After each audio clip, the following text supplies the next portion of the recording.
Bonjour, comment allez-vous? Ça va bien, merci. Bien, asseyez-vous, je vous en prie. Qu'est-ce qui me vaut l'honneur de vous voir? Mes problèmes de sommeil. Je me réveille plusieurs fois dans la nuit. Je cauchemarde beaucoup. Depuis 14 ans, Laura dort mal. Le docteur Vecchierini de l'Institut du sommeil de Paris mène l'enquête. Vos activités sont plutôt intellectuelles, physiques. C'est la faim qui vous réveille? Vous avez pris du poids? Oui. Mais aucune question ne porte sur sa literie ou son environnement. Votre alimentation est correcte? Je mange à peu près normalement le midi et le soir, ça peut vite être que charcuterie, que chocolat ou que fromage. Ah, c'est un rythme alimentaire qui paraît un peu chaotique. Cela peut paraître étonnant. À chaque nouvelle consultation, le docteur Vecchierini décortique les nuits, mais aussi les repas de ses patients.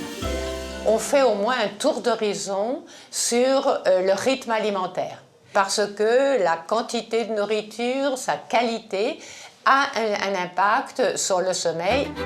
On passe un tiers de notre vie à dormir. Pourtant, une personne sur 5 se dit insatisfaite de la qualité de son sommeil. Les causes sont nombreuses, qualité du matelas, bruit, stress, mais aussi les erreurs alimentaires. Bien manger pour bien dormir, ça s'apprend.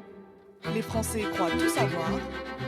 Alors moi je pense qu'il est important de bien manger, d'avoir le ventre bien plein. Je préfère manger léger parce que comme ça on dort mieux. Une bonne petite soupe, moi c'est ce que je fais généralement. Je mange une entrée, un plat, un dessert. J'ai un petit garçon donc c'est vrai que je fais des repas assez copieux mais très équilibrés quand même. Ont-ils raison? Quels aliments doit-on privilégier le soir? Quels sont ceux à bannir de nos assiettes? Quand il ne dort pas, Jean-Pierre Dick affronte les vagues. Lors du dernier Vendée Globe, ce navigateur a passé 86 jours en mer et 86 nuits. Nos bateaux sont extrêmement inconfortables finalement. Bon, d'abord, ça bouge beaucoup, il y a du bruit. Donc c'est un vrai challenge d'avoir un sommeil un peu normal. Afin de l'aider à relever ce challenge, la nutritionniste Ève Thiollier a imaginé 2 paniers gourmands pour gérer son sommeil durant la course. Le premier, pour lui permettre de rester éveillé à base de produits riches en protéines. Quand on est sur le bateau, il n'y a pas grand-chose de produits frais, donc on se retrouve finalement, ça c'est ce que Jean-Pierre aimait bien, donc la viande des grisons, qui est très riche en protéines, donc ça c'est très bien. On avait aussi du fromage. Au dîner, évitez donc le filet mignon, la charcuterie ou les saucisses si vous voulez bien dormir. Ça crée un climat plus favorable au maintien de la vigilance. Pour s'endormir rapidement, sur le bateau, en plus des repas, Jean-Pierre Dick piochait dans un second panier rempli de produits riches en glucides. Il y avait pâtes de fruits, il y avait des bars, des petits biscuits, crème de marron.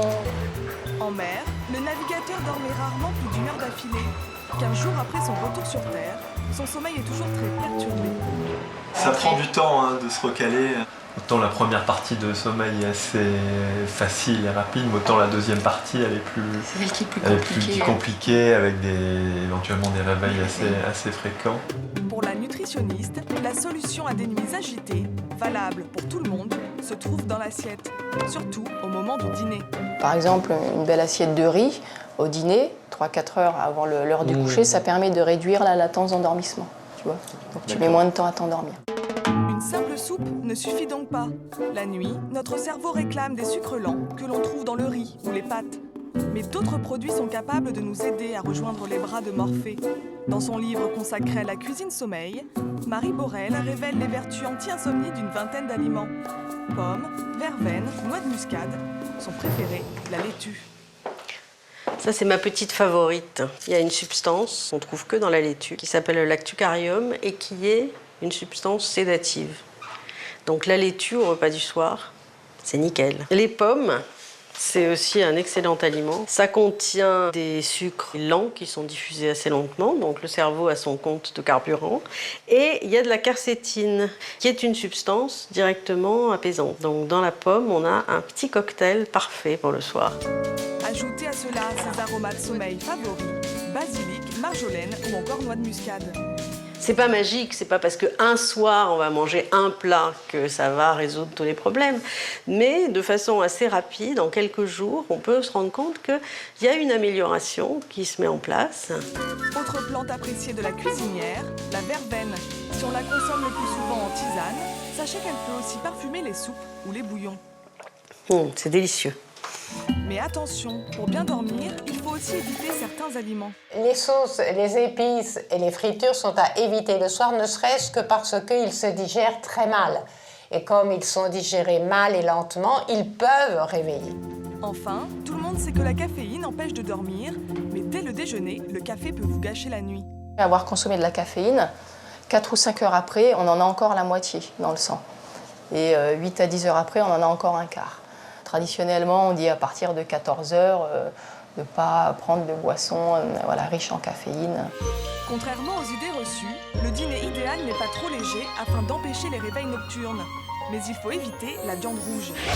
Et pour que cela soit efficace, il faut au moins attendre 2 heures entre la fin du repas et le coucher.